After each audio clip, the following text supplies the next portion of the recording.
Dante Spark. Aric Merchant. Vic examined the miniature solar system in front of her. Small spheres pinned to ellipses, circled around a shining star. The space in between the objects was filled in with either light blue or light red, showing the current layout of territories. The Mars-Earth close approach was only a few hours away.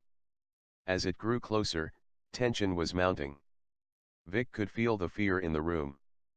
She tried to focus on the projection in front of her to avoid feeling the knot in her stomach.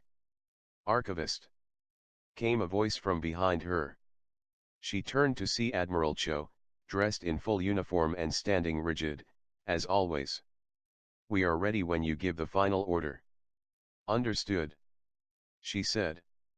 He stared at her for a moment, then realizing she was not going to say any more, he bowed and stepped away. How had it come to this? Vic thought back through the histories she had read. Their path had probably been set in the first wave of space colonization. So long ago, when Earth had colonized Mars. That bit of history was a strange notion to a Union citizen like Vic. They tended to think of the Jovians as something otherworldly, something alien. She had to actually remind herself that most of the Jovian citizens were humans, descended from the same race that she was. They were genetically engineered and adapted to their colonized worlds, but they had human origins. Over a millennia before Vic was born, Mars had staged a revolution and won independence from Earth rule. The Martians then expanded into the asteroid belt and Jupiter's system of moons. Having lost Mars, the Earth colonized Earth's moon, then Mercury and Venus. These four worlds became the founding members of the Terran Union. These core worlds built a ring of stations around the Sun to maximize their ability to use its energy output. Lacking direct access to the Sun, the Jovians perfected antimatter and fusion energy. With this new technology, they pushed outward, colonizing all the asteroids caught in Jupiter's gravity. They became such a superpower in the system that they eventually subsumed Mars and established the Jovian Confederacy. When this entity set its sights on the outer solar system, the Terran Union took notice, and a system-wide war ensued. Vic had read many accounts of that dark time. Interplanetary space became littered with the debris of shattered spacecraft. Even all these centuries later, ships still found free-floating bodies of crewmen who were cast into the vacuum as their warships were destroyed. Grounded citizens were not spared the horrors of that war. Mars, Venus, Mercury, and even Earth were all subjected to orbital attacks that cost millions of lives. Eventually, the Terran Union won Neptune and its moons for themselves. The Jovians' expertise in living far from the Sun gave them the upper hand in securing the outer dwarf planets and most of the Oort cloud. Uranus and its moons became a no-man's land. They were only approached by either side for negotiations. Once the system was mostly claimed by one faction or the other, there was a lull in the violence. There was hope that the war would come to an end. However, that hope had been misplaced. The transitive nature of orbiting celestial bodies meant that the borders between the two factions' territories were constantly shifting. The Union's core planets sometimes found themselves on the far side of the Sun from their allies, surrounded by Jovian worlds. Likewise, Jovian worlds might end up in the line of fire with their closest allies on the opposite side of the Sun. Worse still, every 26 months Earth and Mars, the two most densely populated worlds in the system, would make their closest approach. These shifting battle lines made for tempting targets that military powers could not ignore. So, fighting resumed, spurred on by each of these orbital opportunities. Every time a faction took advantage of one of these strategic moments, the violence would escalate. Then, the hot war turned instantly cold. A small Union research station announced the creation of a superweapon, the Dante Spark. It was the culmination of a decades-long military project commanded by a General Claiborne, who had been tasked with finding a way to end the bloodshed once and for all. The Dante Spark was the realization of that goal. Its nature was highly classified and no details of its capabilities were released to the public. Specifications of the device's destructive power were sent to representatives of the Jovian Confederacy. Soon after, the Jovian military officials ordered all their combat personnel to stand down. For a time, there was talk that the Terran Union was going to absorb the Jovian Confederacy and unite humanity under one government. Before that process could begin, the Jovians derailed those plans by providing General Claiborne evidence that they had successfully recreated the Dante spark. They had a working superweapon of their own and they were prepared to use it against the Union should they attempt to occupy Jovian space. So, the conflict that had raged for decades came to an end, replaced by a Cold War. Ships from both sides carefully avoided crossing over the shifting borders. Diplomats regularly met at a specially constructed station orbiting Neptune to ensure that territory was clearly established and all parties were aware of the rules of their uneasy peace. The solar system persisted for a time under this new paradigm of mutually assured destruction. Then, a new factor was introduced. The Jovians developed an FTL drive. That technological leap made it possible for the Jovians to begin exploring and expanding into interstellar space. They immediately established a colony in the Centauri system. The Terran Union was not to be outdone. They quickly reproduced their enemy's technological breakthrough and developed their own FTL drive, setting up their first interstellar colony in the Barnard star system. Over the next few centuries the two spacefaring civilizations expanded out into the galaxy in opposite directions. By Vic's time, a millennia after the initial conflict between Earth and Mars, both factions controlled a few dozen star systems. Unfortunately, the new age of exploration had done nothing to quell the animosity between the two factions. Each faction began to make contact with extraterrestrial species. The Jovians' zeal for taking whatever raw materials the universe gave them and exploiting it to the fullest was extended to extraterrestrial races. They occupied their systems and enslaved the populations. The Terran Union may well have done the same to the races they encountered, but a strong humanist movement among the citizenry convinced the government to offer the extraterrestrials membership in the Union instead. Technically speaking, Velocians and the Tremel were not forced to join, but they both decided citizenship was preferable to occupation. Although expanding into the galaxy brought them into contact with other races, it did effectively prevent the human factions from clashing with each other. Union strategists assured the citizens that the Terran Union could enjoy continued expansion for at least another 12 millennia without competing for territory with the Jovian Confederacy. That would be very comforting news were it not for the fact that the two factions had already been contesting the solar system for 1,000 years. Leaving the solar system and resettling elsewhere would be no problem for the citizens living there, but both factions absolutely refused to give up the system. There was nothing particularly special about the system, economically speaking. It was no richer in resources than the dozens of other charted systems in the galaxy. Though their leaders would never admit it, it came down to sentimentality. Earth was the birthplace of both factions. It held historical and spiritual significance to all humans and human variants. Mars was the primary world of the Confederacy. The thought of handing the planet over to the Terrans abhorred the Jovians. So, the factions, despite mutual distrust and disdain, were forced to cohabitate in the solar system. Vic returned her attention to the projection. She scrolled the time bar forward until Earth and Mars were at their closest point. That was when it would all come to a head. That would be the moment when they might finally activate the Dante spark. In person, the Dante spark was not much to look at. It was pill-shaped, about 3 meters long and 1 meter across. Its surface was rough and gray, making it look superficially like a giant reptile's egg. Of course, Vic knew this was just the protective covering General Claiborne and his team had placed around the inactive device for safe storage. This gray covering had a ridge around the middle where the two halves of the egg had been sealed together. With two Dante sparks in play in their war, both parties had opted to address their animosity in other ways. As the centuries passed, all border skirmishes and minor incidents were fought with more conventional weaponry. The Dante spark sat unused on the station where it had been created for a time. Then, the Union government had ordered it moved to a more secure location. The most secure place in the system was the Antarctic Subterranean Archives, a massive depository for anything and everything carved into bedrock beneath the surface of Antarctica.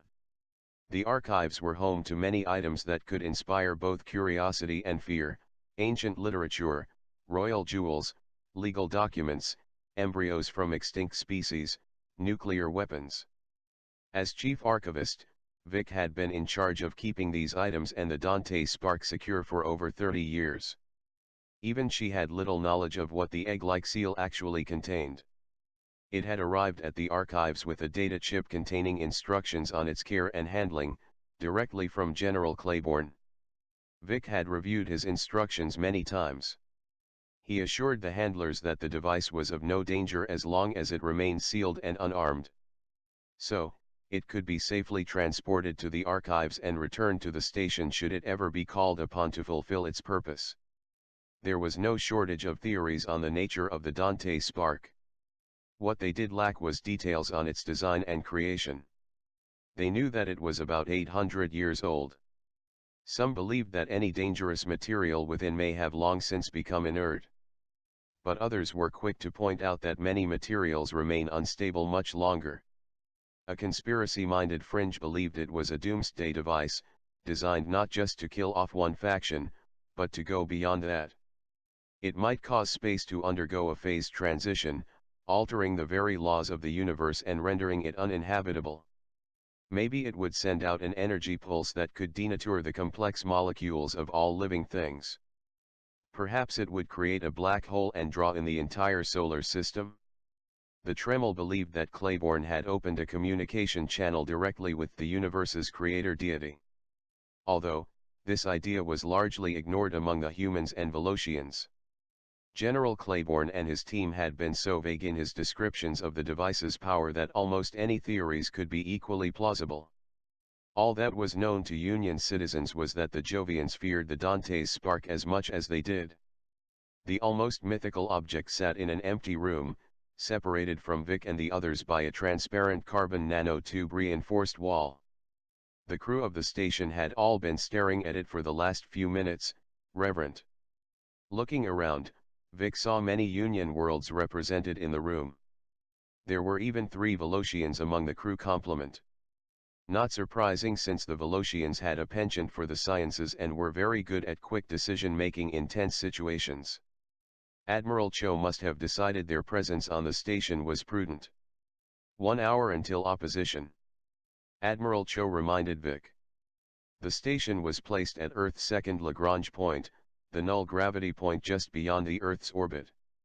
From there, opposition would be the moment when Mars and the Sun would be on opposing sides of the Earth, and they would have a clear line of fire to Mars, should the weapon prove to be something they could launch remotely. "Okay," she said, quietly, as if not to offend the object before them, "you may begin." As the head of Earth's defense forces, Admiral Cho had requested that the Dante spark be brought to the station. But, Vic was chief archivist.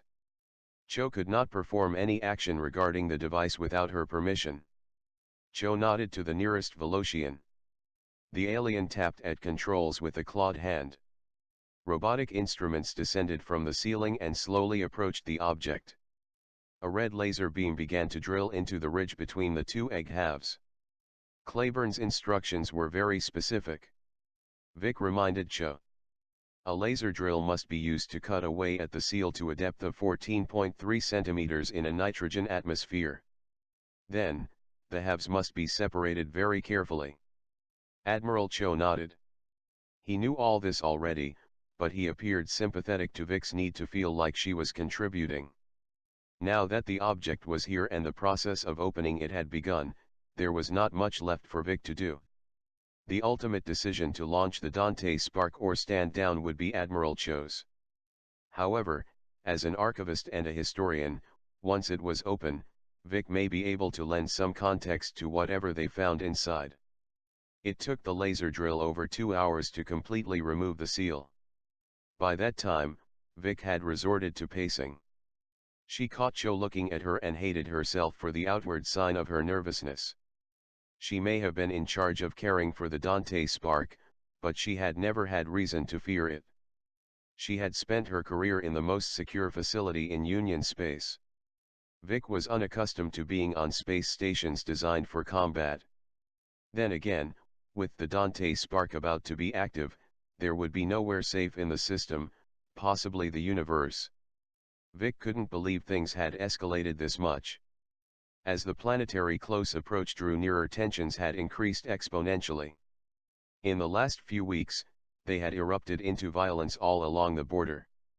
For the first time in centuries, the factions had made direct threats against each other's settled worlds. In all her life, Vic had always known of the tension between her civilization and the Jovians, but this was the first time she felt genuine fear of an impending invasion. Even through the years of propaganda and pledge recitations she had endured, Vic still found herself questioning the sanity of her own leaders. Had things really gotten so bad that it was necessary to resurrect a superweapon so terrible it had held off total war for almost a millennium?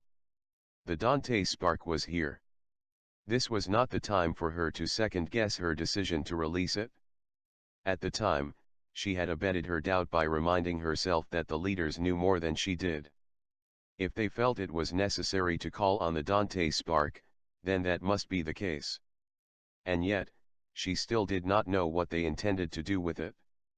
If it was a doomsday device, would they use it to give the Jovians an ultimatum? If it was just powerful enough to wipe out one civilization, would they hit the Jovians with a preemptive strike? The questions were moot until the casing was opened and they knew once and for all what it was that they possessed. Vic's pacing brought her within arm's reach of a Velocian.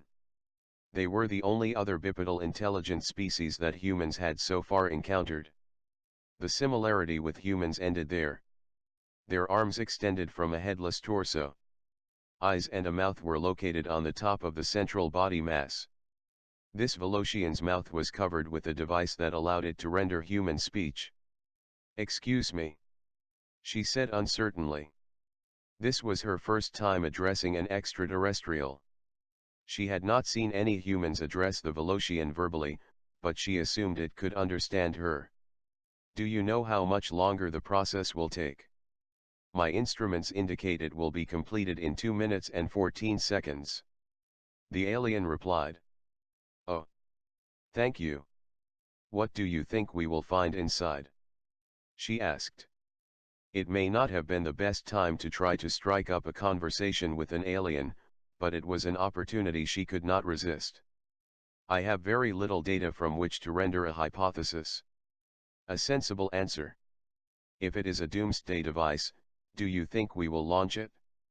Also difficult to ascertain with available data. Humanity managed to survive the atomic age without self-destruction. But, this does not preclude the possibility that the outcome of the present situation will also be as positive. Did the Velocians ever have a Cold War? Vic asked, intrigued. No. My people began using atomic weaponry from the moment it was developed. We employed atomic weapons in our wars over the course of 600 Earth years. And you didn't kill yourselves off? Vic asked in shock. No. Because we used the weapons often, there was no build-up of atomic arsenals. No arms race. Although, it is believed that we did stunt the development of our technology. This is likely the reason my people had still not developed space travel when humanity arrived in our system. Vic was about to reply, but the Velocian cut her off. "The unsealing is complete. The casing is now being opened."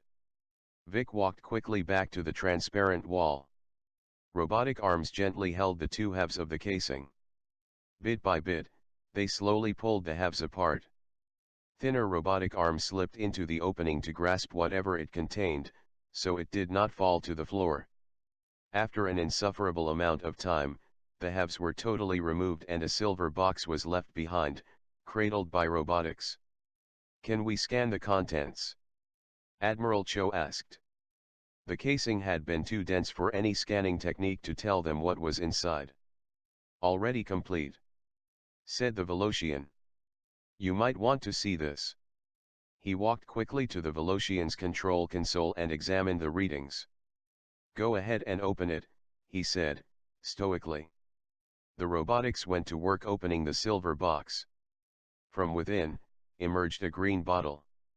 Vic saw a label and pressed herself against the transparent wall trying to read it. One of the operators obligingly had the robotic arms carry the bottle closer to the wall. The lettering on the label was strange, but similar enough to modern Union text language that she could read it. Venusian champagne. It was a bottle of Venusian champagne. Around the neck of the bottle there was a string attached to a data chip. Joe noticed it too. "Can we access the data chip?" "Yes, sir," replied a human operator. "It's an old format, but it looks like an audio file." "Play it." A man began to speak in an old dialect. "Hello, Union citizens, or whoever else I may be addressing. I am General Claiborne. I hope the champagne has found you well. Although perhaps not if you felt it necessary to open the casing and access the Dante Spark. My hope is that the Dante Spark has been opened for its historical and scientific significance and that its use as a weapon is no longer required. I truly hope I am speaking to human beings in a faraway future where petty differences do not need to be addressed with superweapons. So, as to this superweapon, it doesn't exist. Sorry to disappoint, but what you see is what you get. I was tasked with ending the bloodshed, so that is what my team and I did. We contacted a research and development team in the Jovian Confederacy and we hatched a little gambit. Both of our teams agreed to claim that we both had a superweapon. We knew we would be believed if we vouched for each other. We figured if everyone believed that the Dante Spark were real, then we would have a Cold War rather than a hot one. It worked in the atomic age. Mutually assured destruction, and all that. On top of that, I also hope that a Cold War may spark another expansion. After all, it was a Cold War that led to the development of spaceflight in the first place. It is my sincere hope that you find yourselves in a golden age of interstellar colonization. If so, then have this fine Venusian champagne to celebrate. If not, well then just drink. Best of luck. The room was silent. Vic tried to process Claiborne's words. The Dante Spark had all been a ruse. "What do we do now, sir?" an operator asked Admiral Cho. "The close approach is imminent. We have no weapon to launch," the Admiral said. For the first time, Vic saw uncertainty in his eyes. "Your war will proceed with conventional weapons then," the Velocian stated. "Battleships, drones, orbital bombardments. And millions will die," Vic pointed out. "But they need not be Union citizen deaths. Our knowledge of the nature of the Dante Spark gives us a strategic advantage.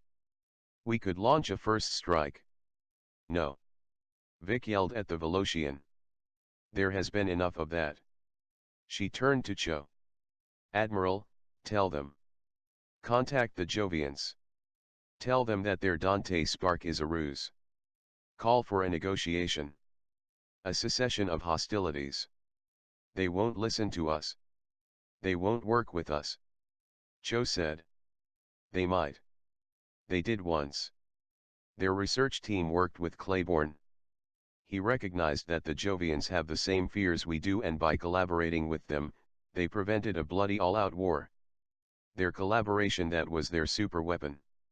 It might be effective." The Velocian capitulated. Cho exhaled heavily. "Contact the Jovian Military Command. Share our data with them regarding the Dante Spark." A smile creeped into his expression. "Maybe they've got a bottle of Plutonian scotch.